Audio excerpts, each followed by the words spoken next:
الحمدللہ الحمدللہ الذی ذی العزت والعلا والصلاة والسلام علی سید الانبیاء شمس الضحا بدر الدجا نور الہدا منبع الجود والعطا اما بعد اعوذ باللہ من الشیطان الرجیم بسم اللہ الرحمن الرحیم قل لا اسألکم علیہ اجرا الا المودۃ فی القربى صدق اللہ العظیم قال النبی صلی اللہ تعالی علیہ وسلم الحسن والحسین سید الشباب اہل الجنہ او کما قال النبی صلی اللہ تعالی علیہ وسلم آمنت باللہ صدق اللہ العظیم وصدق رسولہ النبی الکریم قال اللہ تبارک و تعالی فی القرآن المجید فی شان حبیبہ مخبرا وآمرا ان اللہ وملائکتہ یصلون علی النبی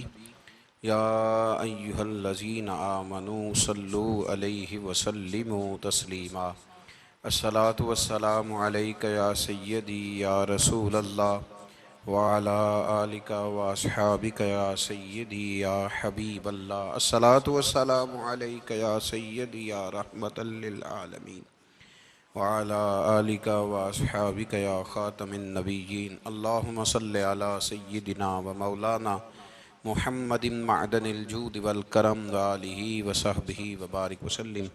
تمام تعریفیں حمد و ثنا اللہ تعالی جل مجدہ الکریم کے لیے۔ زاں بعد درود و سلام نبی اکرم نور مجسم شفیع معظم احمد مجتبیٰ جناب حضرت محمد مصطفیٰ صلی اللہ تعالی علیہ وسلم کی ذات والا صفات کے لیے حمد و صلات کے بعد حضرت عبداللہ ابن عباس رضی اللہ تعالیٰ عنہ ارشاد فرماتے ہیں، نبی کریم صلی اللہ تعالی علیہ وسلم کے کچھ صحابہ نے اس بات کو محسوس فرمایا کہ نبی کریم علیہ السلام کے اخراجات بہت زیادہ ہیں، کثیر تعداد میں مہمانوں کا آنا جانا رہتا ہے، بہت سارے لوگوں کی مہمان نوازی اللہ کے محبوب کے ذمہ کرم پر ہے، اور اس کے برعکس صورتحال یہ ہے کہ سرکار کے بظاہر جو آمدن کے ذرائع ہیں وہ بہت کم ہیں۔ اس بات کو محسوس کر کے صحابہ کرام علیہم رضوان نے از خود ایک پروگرام ترتیب دیا کہ ہم ہر مہینے کچھ نذرانہ جمع کریں گے اور نبی کریم علیہ السلام کی بارگاہ میں پیش کریں گے، اور عرض گزار ہوں گے کہ یا رسول اللہ صلی اللہ علیہ وسلم، آپ نے جو ہم پر احسانات کیے ہیں ان کا بدلہ تو نہیں چکا سکتے، پر چلو یہ تھوڑی سی خدمت ہے اگر ہماری قبول ہو جائے۔ صحابہ نے جب وہ نذرانہ جمع کیا تو اب ماحول یہ بنا کہ جمع تو کر لیا ہے تو اتنی جرت کون کرے گا کہ سرکار کی بارگاہ میں جا کے عرض کرے۔ طے یہ پایا کہ حضور علیہ السلام کے چچا محترم حضرت عباس رضی اللہ تعالیٰ عنہ سے یہ گزارش کی جائے کہ وہ عرض کریں کہ یا رسول اللہ صلی اللہ علیہ وسلم، ہم سے یہ نذرانہ قبول کر لیا جائے، تاکہ آپ کے جو روزمرہ کے معاملات ہیں، جو گھر کے اخراجات ہیں، وہ اس کے ذریعے سے کچھ نہ کچھ ہماری خدمت اس میں شامل ہو جائے۔ حبیب لبیب سید عالم صلی اللہ علیہ وسلم کی عالی مرتبت خدمت میں حضرت عباس نے جب وہ نذرانہ پیش کیا اور صحابہ کرام علیہم رضوان کی اس خواہش کا اظہار کیا اور بڑے درد مندانہ انداز میں عرض کیا کہ یا رسول اللہ، آپ کا وہ کاشانہ نور ہے کہ جو بھی آتا ہے وہ جھولی بھر کے ہی جاتا ہے، ہر ایک کو ملتا ہے، لیکن یا رسول اللہ ظاہراً کوئی ذرائع ہمیں نظر نہیں آتے، دل کرتا ہے کہ ہم خالصتاً آپ کی کچھ خدمت کر سکیں۔ تو حضور کچھ جواب دینے ہی والے تھے کہ اللہ تعالیٰ نے قرآن مجید نازل فرما دیا، کہا محبوب کل ان سے فرما دیجئے لا اسألکم علیہ اجرا۔ گویا طائف میں پتھر کھانے سے لے کر احد میں دانت شہید کرانے تک میں نے تمہارے لیے بڑا کچھ کیا ہے، پر میں تم سے کوئی اجر نہیں مانگتا۔ میں نے تمہارے لیے بڑا کچھ سہا ہے، پر میں تم سے کوئی سوال نہیں کرتا۔ ہاں اگر کچھ کرنا ہے نا تو الا المودۃ فی القربیٰ، میرے جو قریبی ہیں نا ان سے پیار کرتے رہنا، ان سے پیار کرنا۔ یا رسول اللہ وہ کون ہے؟ تو نبی پاک نے فرمایا علی، فاطمہ اور ان دونوں کی اولاد، ان سے پیار کرتے رہنا۔ لا اسألکم علیہ اجرا، میں تم سے کوئی اجر نہیں مانگتا، پر یہ جو میرے قریبی ہیں نا، اصلاں نال جے نیکی کریے اور نسلاں تاک نہیں پول دے، تے بے اصلاں نال نیکی کریے تے پھول کنڈیاں نال تول دے، ان سے پیار کرنا۔ میرے رسول کریم علیہ السلام نے نا اپنی اہل بیت کو ہمارے لیے نمونہ بنا کے چھوڑا ہے۔ ان کی محبت ضروریات دین کا حصہ ہے۔ ایک شخص بالغ ہونے سے لے کر انتقال تک کوئی نماز قضا نہ کرے، ہر سال زکوٰۃ دے اور ہر سال حج کرے، حقوق العباد کا ایک ذرہ بھی ضائع نہ کرے، لیکن مر جائے اہل بیت کے بغض پر، تو وہ جنت میں نہیں جائے گا، وہ جہنم میں جائے گا۔ اس کی کوئی نماز، اس کی کوئی زکوٰۃ، اس کا کوئی حج اللہ کی بارگاہ میں قبول نہیں۔ لیکن کمزوریاں رہ جائیں، کوشش کرتا رہے، کمزوریاں رہ جائیں، پر حسنین کریمین سے پیار کرتا جائے، ان کی ماں سے، ان کے والد سے محبت کرتا جائے، تو میرے محبوب نے فرمایا من مات علی حب آل محمدن مات شہیدا، جو آل محمد کی محبت میں دنیا سے گیا وہ سادہ نہیں گیا، وہ تو شہادت کی موت مرا ہے، تو شہید ہو کے دنیا سے گیا۔ اہل بیت کا اسوہ نور ان کی محبت ضروریات میں سے ہے۔ رسول کریم علیہ السلام نے فرمایا، جامع ترمذی میں موجود ہے، فرمایا میں جا رہا ہوں پر تمہیں دو بڑی بھاری بڑی وزنی چیزیں دے کے جا رہا ہوں، صحیح ستہ کی روایت، دو وزنی چیزیں تمہارے بیچ چھوڑ کے جا رہا ہوں، اگر ان کو تھام کے رہو گے تو کبھی گمراہی تمہارے پاس نہیں آئے گی۔ یا رسول اللہ وہ کون کون سی؟ فرمایا ایک اللہ کی کتاب دے کے جا رہا ہوں اور دوسرا اپنا خاندان دے کے جا رہا ہوں۔ اگر اہل بیت نبوت کو تھامے رہو گے، ہمارے بزرگوں نے لکھا ہے کہ یہ جو حضور نے کتاب اللہ اور پھر اپنی اہل بیت کا تذکرہ فرمایا، تو اس کا مطلب یہ ہے کہ تھیوری دیکھنی ہوئی تو قرآن دیکھنا، اور پریکٹیکل دیکھنا ہوا تو علی اور فاطمہ کو دیکھنا، حسن اور حسین کو دیکھنا، ان کو دیکھنا۔ نبی کریم علیہ الصلاۃ والسلام کے اہل بیت منارہ نور ہیں، ان کی محبت، ان کا پیار کیوں بھلا؟ اس لیے کہ یہ وہ خوبصورت لوگ ہیں جن کو خود میرے نبی پاک نے تراشا ہے۔ ان کی سیرت میں جتنے رنگ ہیں وہ رسول کریم نے خود بھرے ہیں۔ ان کی ایک ایک بات کا خیال نبی پاک نے رکھا ہے، حضور نے از خود انہیں اپنی صحبت عطا کی ہے۔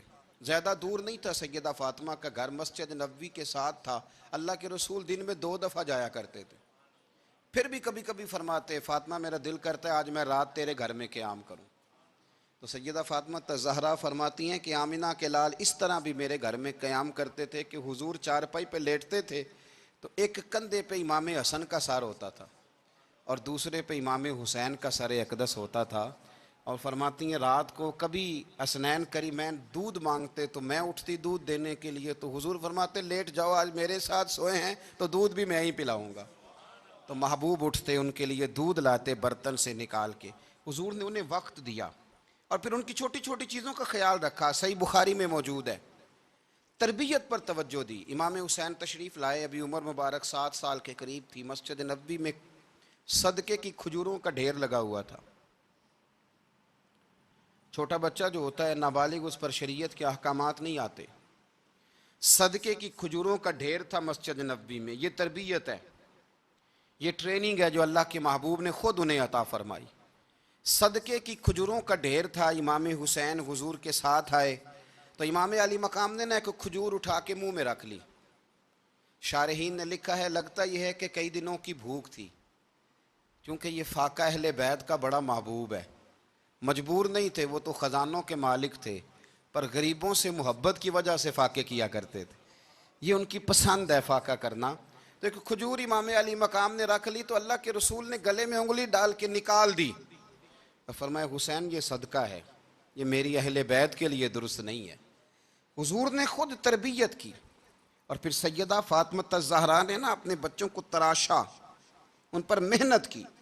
میں اکثر گزارش کرتا ہوں دوستوں سے، میں کہتا ہوں کربلا کا واقعہ کوئی حادثاتی نہیں ہے، اس کے پیچھے پوری ایک لاجک ہے، اس کے پیچھے پورا ایک فلسفہ ہے۔ ایسے ہی کوئی آدمی 3 دن بھوکا پیاسا رہ سکتا ہے؟ کسی آدمی کو صبح اس نے کھانا کھایا اور شام تک کھانا نہ ملے تو ٹانگیں کانپتی ہیں۔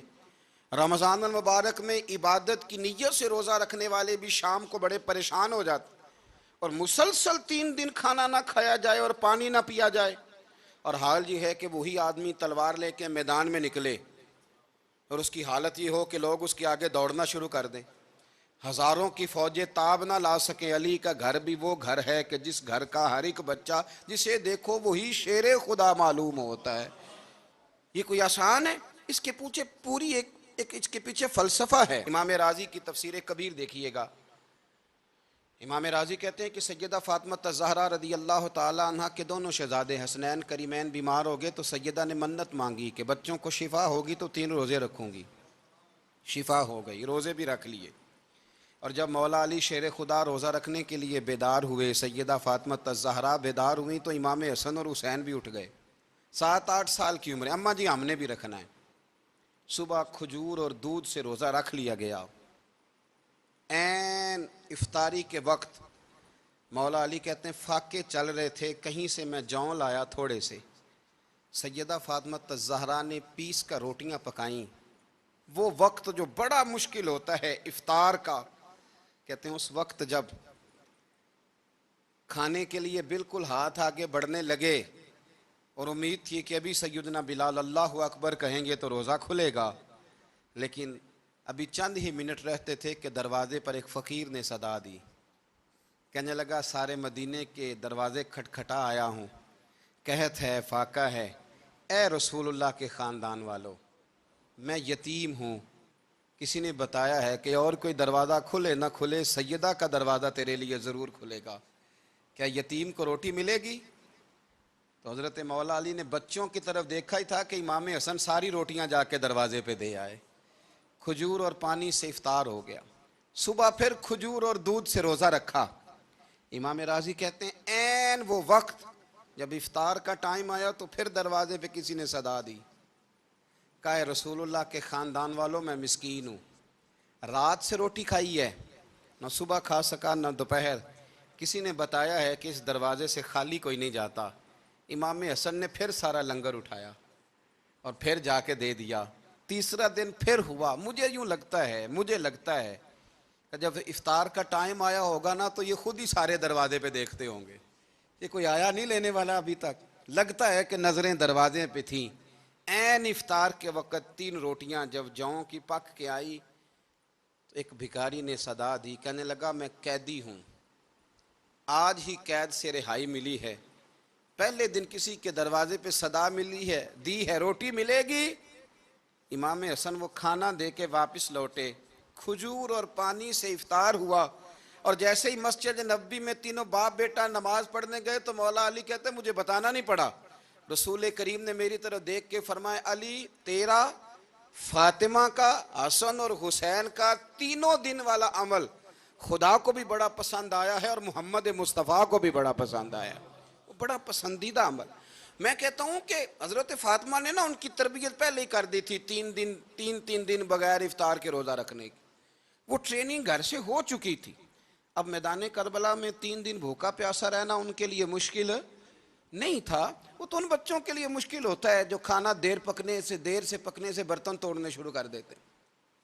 وہ بچے بلیک میل ہوتے ہیں جن کو ایک وقت ان کے پسند کا کھانا نہ ملے تو وہ گھر میں جو ہے وہ ادھم شروع کر دیتے ہیں، جن کی ماں نے عادت ڈالی ہو کہ بیٹا 3 دن بھوکے پیاسا رہنا ہوا تو رہ لینا، لیکن کسی بھی باطل کے ساتھ کمپرومائز نہ کرنا، ان کے لیے اتنا مشکل نہیں تھا۔ ان کی تربیت ہوئی، ان کی ٹریننگ ہوئی، پھر اللہ نے ان کی سیرت میں رنگ بھرے، ان کے کردار میں حسن آیا، وقار آیا۔ حضرت امیر معاویہ رضی اللہ تعالیٰ عنہ نے ایک شخص کو بھیجا مدینہ منورہ شام سے، تو اس نے کہا میں نے امام حسین سے ملنا ہے، تعارف کیا ہے؟ جناب امیر معاویہ فرمانے لگے مسجد نبوی میں جانا جس کے گرد لوگ سب سے زیادہ ادب سے بیٹھے ہوں اور جس کی باتیں سب سے زیادہ میٹھی ہوں اور جس کی نظریں سب سے زیادہ جھکی ہوں اور جس کے چہرے پر تمہیں سب سے زیادہ وقار نظر آئے وہی علی کے بیٹے حسین ہوں گے۔ جو سب سے زیادہ تمہیں وہاں ماحول کے اندر جو شخص نظر آئے پوچھنے کی ضرورت نہیں پڑے گی. وہ شخص کہتا میں مدینے آیا تو میں نے واقعی ایک شخص کو دیکھا، شہد کے گرد مکھیوں کا اتنا ہجوم نہیں ہوتا جتنا امام حسین کے گرد رسول اللہ کے غلاموں کا ہجوم تھا، لیکن نظریں جھکی ہوئی، باتیں میٹھی، لہجہ گداز گداز، لفظوں میں رانائی، اور لوگ کئی باتیں پوچھتے تو علی کے صاحبزادے ایک آدھ جملہ بولتے تو لگتا یہ کہ وہ جملہ سیدھا دل میں اترتا چلا جاتا ہے. امام علی مقام کے کردار میں نا کچھ باتیں بڑی زیادہ تھیں، بہت زیادہ تھیں، بڑا حسن تھا. ایک بات تو یہ تھی امام حسین رضی اللہ تعالیٰ عنہ کا علم و فضل بڑا کمال کا تھا. ایک دفعہ صحابہ میں مسئلہ بن گیا کہ بچہ پیدا ہوتا ہے تو اس کا وظیفہ کیسے لگانا ہے. امام حسین کا علم و فضل بتا رہا ہوں، علم و فضل. تو بات بڑی پیچیدہ ہو گئی. حضرت عبداللہ ابن زبیر کے پاس لوگ آئے، کہنے لگے کہ آپ بڑے صاحب علم و فضل ہیں، آپ نے حضور علیہ الصلوۃ والسلام کے ساتھ وقت گزارا ہے، تو مسئلے کو حل کریں کہ بچہ پیدا ہونے کے بعد حکومت اگر وظیفہ لگائے گی تو کب لگائے گی. جب بحث طول پکڑ گئی، مسئلہ حل نہیں ہوتا تھا، تو حضرت عبداللہ ابن زبیر کہنے لگے ہم سے نہیں حل ہوگا. ایک بندہ ہے جس کے سینے میں رسول اللہ صلی اللہ تعالیٰ علیہ وسلم کے نور نبوت کا فیضان ہے، وہ یہ مسئلہ حل کریں گے. تو کہا وہ کون سے؟ آپ فرمانے لگے جب ہم سے مسائل حل نہیں ہوتے تو ہم ان کے علم سے فائدہ اٹھاتے ہیں. کہا کون ہے؟ کہا جناب امام حسین. تو لوگ حضرت امام حسین کے پاس گئے کہ حضرت یہ ایک مسئلہ الجھ گیا ہے کہ بچہ پیدا ہو تو وظیفہ کب لگانا ہے. فرمایا الجھنے والی بات ہی کوئی نہیں، پیدا ہونے کے بعد جب وہ پہلی دفعہ آواز نکالے تو اس کا وظیفہ لگا دو. اس کا مطلب یہ ہے کہ وہ دنیا میں آ گیا ہے، اس نے اپنے آنے کا اظہار کر دیا ہے، اعلان کر دیا ہے، اب اس کا وظیفہ لگا دو. تو اس پر پھر صحابہ کا اتفاق ہو گیا. امام حسین کے علم سے، فضل سے لوگ فیض اٹھاتے تھے. پھر اس کے ساتھ ساتھ امام حسین کا ذوق عبادت بڑا شاندار تھا، بڑا زبردست ذوق. علامہ جوزی نے لکھا ہے وکان الحسین رضی اللہ تعالی عنہ فاضلا کثیر الصوم والصلاۃ والحج والصدقۃ وافعال الخیر جمیعا. آپ فرماتے ہیں کہ امام حسین زیادہ نمازیں پڑھنے والے تھے، کثرت سے سجدے کرنے والے، کثرت سے روزے رکھنے والے، زیادہ حج کرنے والے، اور امام حسین صدقہ دینے والے اور نیکی کے کاموں میں شدت کرنے والے تھے. امام حسین کا جو ذوق عبادت تھا وہ اتنا شاندار تھا کہ آپ فرض نماز کے علاوہ روزانہ 100 رکعت نماز نفل ادا فرمایا کرتے. اور امام حسین فرماتے زندگی میں کبھی ایسا نہیں ہوا کہ 3 دن گزر گئے ہیں اور حسین کا قرآن پاک ختم نہ ہوا ہو. 25 حج کیے امام حسین نے مدینہ منورہ سے مکہ مکرمہ پیدل جا کے، 25 حج. اب تو نسبت والے لوگوں کو عبادت کی ضرورت نہیں نا، الا ماشاءاللہ کہتے ہیں نسبت بڑی ہے. بھئی جن کی نسبت اتنی خاص تھی کہ حضور نے فرمایا یہ فاطمہ کے نہیں میرے بیٹے ہیں، ان کا تو حال یہ ہے کہ فرض کے علاوہ 100 نفل، 3 دن سے پہلے ختم قرآن پاک، 25 حج فرمائے. تو کس نسبت کی بات کرتا ہے؟ یہ نسبتیں تو ہیں جو انسان کو عبادت کے قریب کرتی ہیں. لوگوں نے معیار ہی بدل دیا ہے. حضرت سیدنا امام حسین کی شہادت کے بعد حضرت عبداللہ ابن زبیر رضی اللہ تعالیٰ عنہ نے قاتلان حسین سے خطاب کیا اور فرمانے لگے اللہ کی قسم تم نے اس شخص کو شہید کیا ہے جو راتوں کو لمبے لمبے قیام کرتا تھا، اور تم نے اس شخص کو شہید کیا ہے جس سے میں دن میں جب بھی ملتا تھا تو وہ روزے سے ہوتا تھا. تم نے اس شخص کو شہید کیا جو قائم اللیل تھا، صائم الدہر تھا، اس شخص کو تم نے شہید کیا. آپ کو پتہ ہے کہ میدان کربلا میں جب 9 محرم کو ابن سعد نے امام حسین سے کہا کہ جنگ کرو اگر یزید کی بیعت نہیں کرنی، تو امام حسین نے فرمایا 1 رات کی مہلت دے دو، 1 رات کی مہلت دے دو. حضرت امام زین العابدین کہتے ہیں میں نے اپنے والد گرامی سے عرض کی کہ ابا جی آپ جہاد سے دور جانے والے تو ہیں نہیں، آپ تو جہاد سے پیار کرنے والے ہیں، اور یہ بھی پتہ ہے مجھے کہ یہ جنگ اب ہو کے رہے گی، تو 1 رات کی مہلت لینے کا معنی کیا ہے؟ بھئی کل بھی لڑنا ہے اور رات بھی لڑنا ہے، تو ابا جی 1 رات کی مہلت. تو سیدنا امام حسین رضی اللہ تعالیٰ عنہ فرمانے لگے بیٹا رات کی مہلت اس لیے لی ہے کہ میں آج رات کھل کے اپنے رب کی عبادت کر لوں، میں استغفار کر لوں، میں لمبے سجدے کروں. اور کہا زین العابدین تو جانتا ہے نا کہ مجھے نماز سے، تلاوت سے، دعا سے اور استغفار سے بڑا پیار ہے۔ نماز سے مجھے پیار ہے، دعا سے مجھے پیار ہے، استغفار سے مجھے پیار ہے۔ فرمایا بیٹا میں نے اس لیے نہیں کہ میں چاہتا ہوں ایک رات اور دنیا میں رہوں۔ تو امام زین العابدین فرماتے ہیں امام علی مقام نے سجدے پہلے بھی بڑے کیے، پر 9-10 کی درمیانی رات جو ان کے سجدے تھے وہ میں نے کبھی نہیں دیکھے۔ فرماتے ہیں تیمم کے ساتھ وہ رات کی جو عبادتوں کا رنگ تھا وہ میں نے کبھی نہیں دیکھا۔ امام علی مقام کا عبادت کا ذوق تھا، شوق تھا، لذت تھی۔ آپ یقین کریں ایسے ایسے عجیب بہانے ہم لوگوں کہتے ہیں میرا نماز میں دل نہیں لگتا، تو میں کہتا ہوں تیرا گپ شپ میں کس طرح لگتا ہے، تیرا موبائل پہ کیسے لگتا ہے بھائی؟ یہ تو بھائی ذوق کی بات ہے۔ امام حسین کہتے ہیں مجھے قرآن پاک سے پیار ہے، مجھے تلاوت سے پیار ہے، مجھے دعا سے پیار ہے، مجھے استغفار سے پیار۔ بھائی جس کو جس چیز سے پیار ہوگا دل لگ جائے گا۔ ہم نے کبھی پیار کیا ہی نہیں اس سے، جن چیزوں سے پیار ہے وہاں دل لگ جاتا ہے۔ یہ ایک بہانہ ہے، ورنہ کثرت سے عبادت کرنا، ذوق پیدا کرنا، یہ تو اہل اللہ کا طریقہ ہے۔ والذین یبیتون لربہم سجدا وقیاما، رب کے بندوں کی علامت یہ ہے کہ وہ راتیں سجدے اور قیام میں گزار دیتے ہیں۔ تو امام حسین کی سیرت کا کمال ہے کہ ذوق عبادت رکھتے تھے۔ دوسری بات جو امام علی مقام کی سیرت میں بڑی شاندار ہے وہ یہ ہے کہ سخی بڑے تھے۔ ایک قول سنانا ہے آپ کو امام حسین کا، اور خواہش میری یہ ہے کہ میرے حاضرین اور ناظرین اس قول کو رٹا لگا کے یاد کریں، اس قول کو انشاءاللہ۔ یہ قول جو امام حسین کا ہے نا جی، یہ جس دن مجھے ملا تھا نا تو میں نے بھی رٹا لگا کے یاد کیا تھا، اور میرے پاس جتنی ڈائریاں ہیں شاید میں نے سب میں لکھا ہے۔ امام علی مقام رضی اللہ تعالیٰ عنہ فرماتے تھے اللہ کی رضا کے لیے کسی شخص کی ایک حاجت پوری کر دینا 1 مہینہ مسجد میں اعتکاف کرنے سے زیادہ درجہ رکھتا ہے۔ ایک بندے کی ایک حاجت پوری کر دینا 1 مہینہ پورا مسجد میں اعتکاف کرنے سے زیادہ درجہ رکھتا ہے۔ خدا کے بندے تو ہیں ہزاروں اور بنوں میں پھرتے ہیں مارے مارے، میں اس کا بندہ بنوں گا جس کو خدا کے بندوں سے پیار ہوگا۔ کسی بندے کی ایک حاجت پوری کرنا 1 مہینہ اعتکاف میں بیٹھنے سے زیادہ افضل ہے۔ اسی لیے تو میرے حبیب کریم علیہ السلام نے فرمایا تو رب کے بندوں کی حاجتیں پوری کرنے میں لگ جا، رب تیری حاجتیں پوری فرما دے گا۔ تو امام علی مقام فرماتے تھے ایک حاجت کسی کی پوری کرو۔ حضرت جناب سیدہ زینب بنت ابی رافع کہتی ہیں کہ سیدہ فاطمہ الزہرا نا ایک دن اپنے دونوں شہزادوں کو لے کے، جب حضور کی طبیعت مبارک بظاہر علیل تھی جس میں حضور کا وصال ہوا، دونوں شہزادے لے کے سیدہ فاطمہ نبی کریم کی بارگاہ میں گئیں، کہنے لگے یا رسول اللہ میرے بچوں کو کچھ دیجئے سیدہ پاک۔ تو حضور اٹھ کے بیٹھ گئے، اس کندھے سے امام حسن کو لگایا اور اس سے امام حسین کو لگایا اور فرمایا فاطمہ یہ جو میرا حسن ہے نا اس کو میں اپنی ہیبت اور سرداری دیتا ہوں، اور فرمایا یہ جو میرا حسین ہے نا حسین کو میں اپنی جرت اور سخاوت دیتا ہوں، میرا حسین جرت مند ہوگا اور سخی ہوگا۔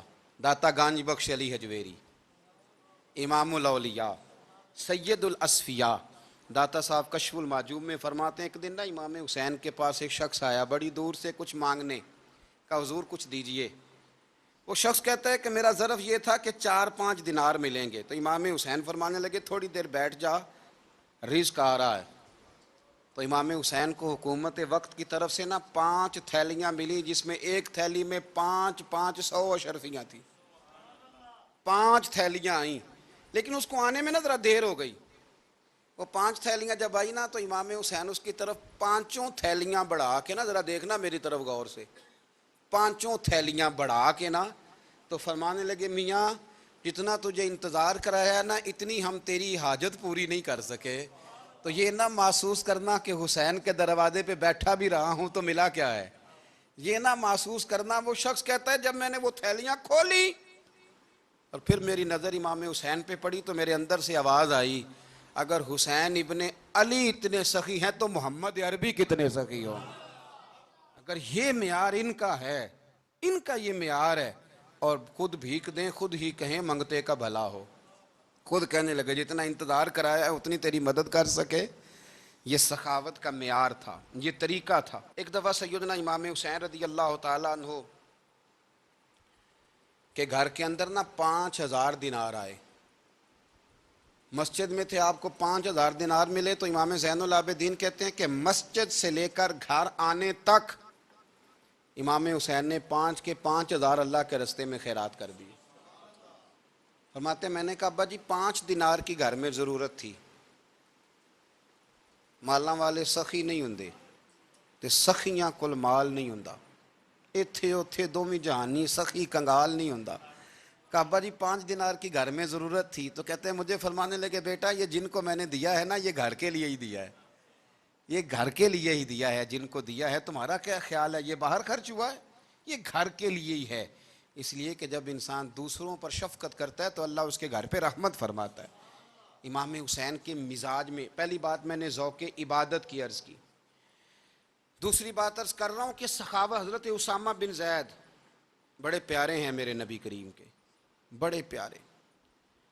حضرت اسامہ بن زید کے بارے میں سیدہ عائشہ صدیقہ فرماتی ہیں ان کے ناک سے اگر رینٹھ نکلتی تھی تو اللہ کے رسول اپنے دست مبارک سے صاف کر دیتے تھے. اور سرکار فرماتے تھے کہ اگر اسامہ لڑکی ہوتا نا, ان کے غلام کے بیٹے تھے حضرت زید بن عامر, اگر یہ لڑکی ہوتا میں اسے زیور پہناتا. بڑے پیارے تھے. لیکن جب ان کا آخری وقت آیا نا تو 60,000 دینار کا قرضہ تھا. رشتہ داروں سے کہا, دوستوں سے کہا, یاروں سے کہا, پر قرض ادا نہیں ہو رہا تھا. حضرت اسامہ بن زید کہتے ہیں بڑا پریشان تھا.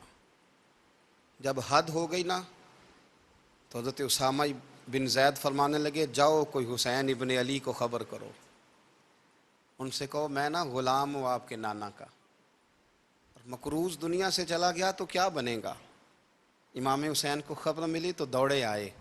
لاجپال اس پیر کو نہیں کہتے جو تگڑا نذرانہ لے کے تو ماتھا چوم لے, لاجپال تو اس کو کہتے ہیں کہ جب ضرورت پڑے تو وہ سر پہ موجود ہو. حضرت سیدنا امام حسین تشریف لائے تو جناب اسامہ بن زید رو پڑے, کہنے لگے حضور میں نے نا غلامی کی ہے آپ کے نانا کی, اور اس غلامی پہ ناز ہے, اب 60,000 دینار کا قرضہ لے کے دنیا سے جاؤں گا تو میری قبر پہ بوجھ رہے گا. امام حسین خادم کو بھی کہہ سکتے تھے جاؤ گھر پیسے پڑے ہیں لے آؤ, امام حسین خود گئے.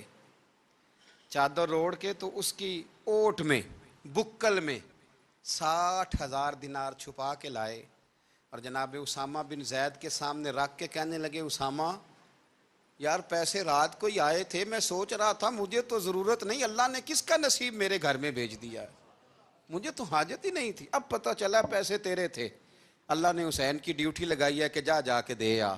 حضرت اسامہ بن زید رو پڑے, فرمانے لگے اللہ آپ کو بہترین صلہ عطا فرمائے.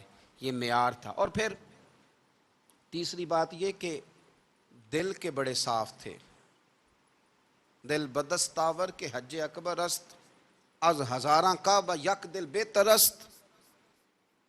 شیخ سعدی کہتے ہیں کہ درویش کہتے ہیں کہ کسی کا دل رکھ لینا نا, دل راضی کر دینا, کعبے کا 1000 بار حج کرنے سے بہتر ہے. دل بدستاور کے حج اکبر است, کسی کا دل راضی کرنا حج اکبر ہے. امام بڑا ہی پیار کرتے تھے. گھوڑے پہ جا رہے تھے, کچھ فقیر غریب لوگ بیٹھ کے روٹی کھا رہے تھے.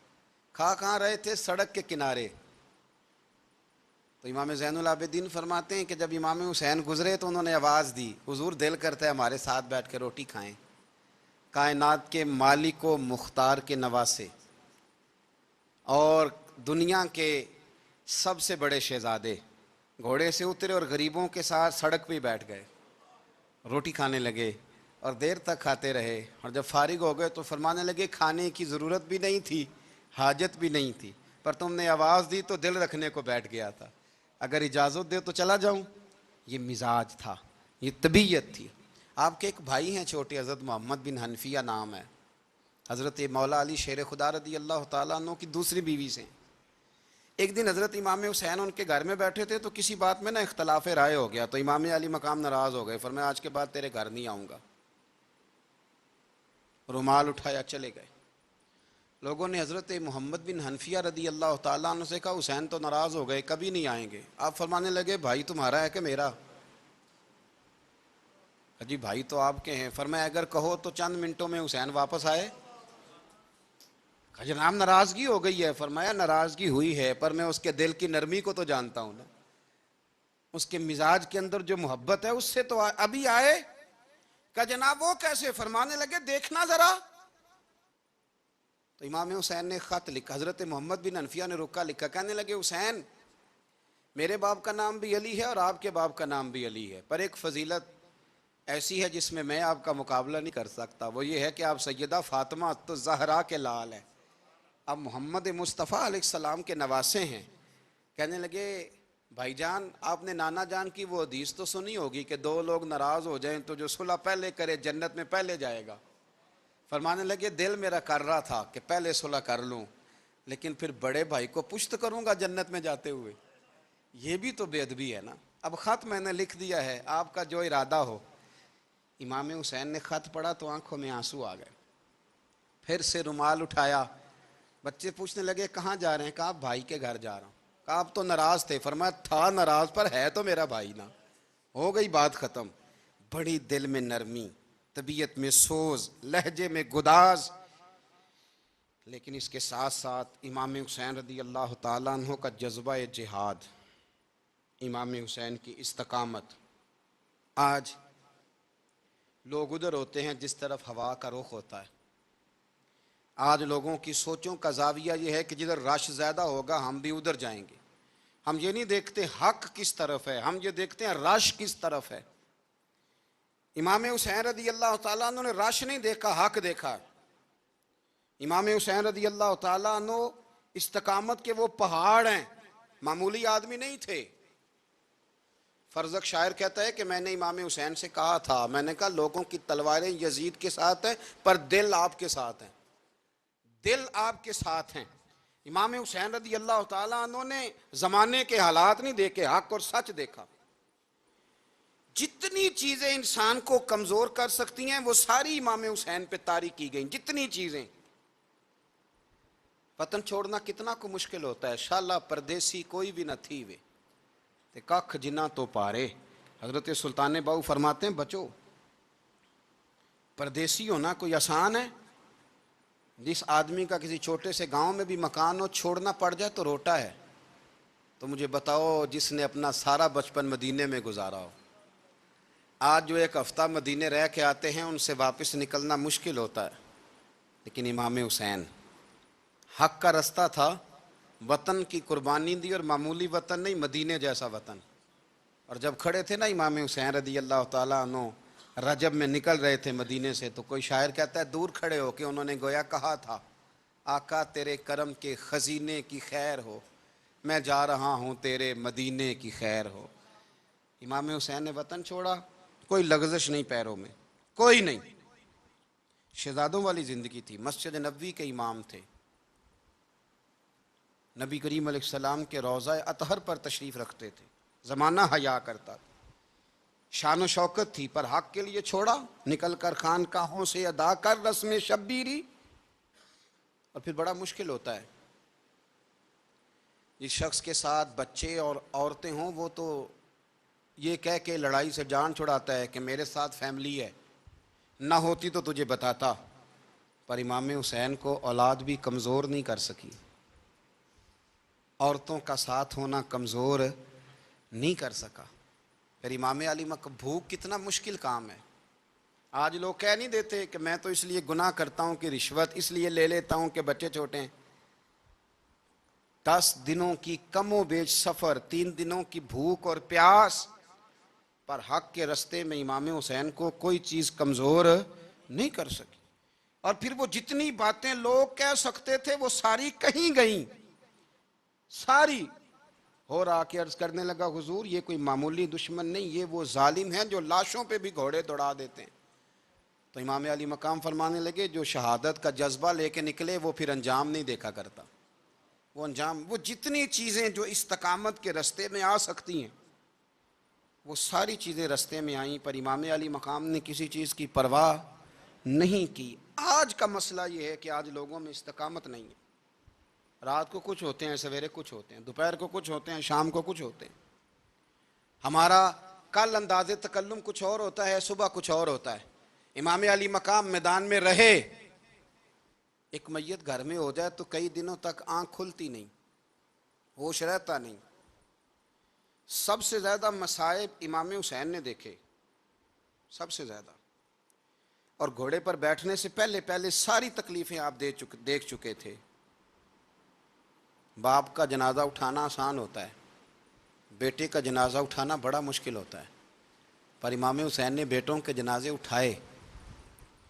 حضرت علی اصغر کی لاش کو امام حسین نے اپنے دست مبارک سے دفن کیا، اور جناب علی اکبر کی میت کو جب آپ اٹھا کے لا رہے تھے تو سیدہ زینب فرماتی ہیں کہ مجھے یوں کبھی لگتا تھا حسین کا قد بڑا ہے اور کبھی لگتا تھا علی اکبر کا قد بڑا ہے، اور فرماتی ہیں کہ پھر حضرت قاسم بن حسن کو بھی وہ اٹھا کے لائے، اور جناب عباس کے وجود سے الگ ہونے والے بازو انہوں نے لا کے حضرت عباس کے وجود کے ساتھ بھی رکھے۔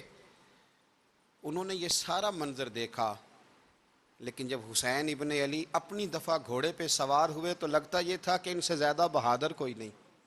ایک جملہ بھی یزیدی فوج کے سامنے امام حسین نے کمزور نہیں کہا، ایک جملہ بھی، ایک فکرہ بھی کچا نہیں بولا، کہیں بھی کوئی منت نہیں کی، کسی جگہ بھی ان کے پائے استقلال میں کوئی لغزش نہیں آئی۔ جب لوگوں کو پتہ چل جائے کہ اب سامنے موت ہی موت ہے، سوائے اس کے چارہ کچھ بھی نہیں، تو بہت ساری رخصت اور اجازت تو دین بھی دیتا ہے، پر امام حسین کسی جگہ کسی رخصت پر عمل کرتے نظر نہیں آتے، ڈٹ کے بات کی، ڈٹ کے، اور پھر جب میدان میں نکلے، اللہ اکبر، تو ابن سعد کہنے لگا کہ اگر دو دو کر کے ایک ایک کر کے جاؤ گے تو یہ 45,000 کا لشکر سارا حسین کاٹ ڈالے گا، یک بارگی حملہ کرو گے تو بات، اتنی استقامت، اتنا۔ آج تو لوگ ڈپریشن کے مریض ہیں، آج تو لوگ ٹینشن کے مریض ہیں، ہر دوسری بات میں لوگ کہتے ہیں وہ بڑا، پر کس بات سے؟ مطلب کیا آپ نے زندگی میں صرف جاب نہیں مل رہی، صرف بیماری آ گئی، صرف خرچہ نہیں گھر میں بڑا کس بات کا ڈپریشن؟ امام حسین کی زندگی بتلاتی ہے کہ وہ لوگ بھی کوئی دنیا میں کمال حاصل کر سکتے ہیں جو چھوٹی چھوٹی بات پہ روتے ہیں۔ مال بھی ہے، جوانی بھی ہے، گھر بھی ہے، مکان بھی ہے، بچے بھی ہیں، عزت بھی ہے، صرف پیسے نہیں، اور انسان ہے کہ آنکھیں نہیں کھل رہی، وہ سمجھتا ہے میں کسی کام کا ہی، فقط پیسے نہیں بس۔ او خدا کے بندو، امام علی مقام نے فرمایا سارا کچھ لٹا کے بھی جو میدان میں کھڑا رہے اسے حسین ابن علی کہا جاتا ہے، اسے حسین ابن علی کہا جاتا ہے۔ حسین ابن علی کی شان رفت کوئی کیا جانے، حسن جانے، علی جانے، نبی جانے، خدا جانے، کون جانے امام علی مقام کا معیار۔ تو امام حسین رضی اللہ تعالیٰ عنہ کی زندگی ہمیں بتاتی ہے کہ ذوق والی عبادت کرو۔ امام حسین کی زندگی ہمیں بتاتی ہے کہ جب تم سخاوت کرو تو پھر اپنی حیثیت سے بڑھ کر کرو، اور امام حسین کی زندگی ہمیں بتاتی ہے کہ دل میں کسی کے لیے کوئی بات نہ رکھو، صلح کرنے میں پہل کرو، محبتیں کرنے میں آگے بڑھو۔ اور امام حسین کی زندگی ہمیں بتلاتی ہے کہ جب دنیا میں تم نے کچھ کرنا ہے تو پھر ڈٹنا بھی سیکھو، پھر کھڑے ہونا بھی سیکھو، یہ نہ دیکھو کہ حالات۔ امام حسین نے ایک دن بھی حکومت نہیں کی، یزید نے 4.5 سال کی، لیکن قیامت تک دلوں پہ حکومت امام حسین کی رہے گی، امام حسین کی رہے گی، اس لیے کہ ان میں استقامت تھی۔ امام حسین کے ساتھ اس وقت 72 لوگ تھے، لیکن آج کائنات کا ذرہ ذرہ امام حسین کے ساتھ ہے۔ اس کا مطلب ہے وقت لگتا ہے، نظریہ غالب آ ہی جایا کرتا ہے، تو استقامت والی زندگی گزاریں۔ اللہ تعالی ہمیں ان کے فیوز و برکات عطا فرمائے۔ آخر دعوانا ان الحمدللہ رب العالمین۔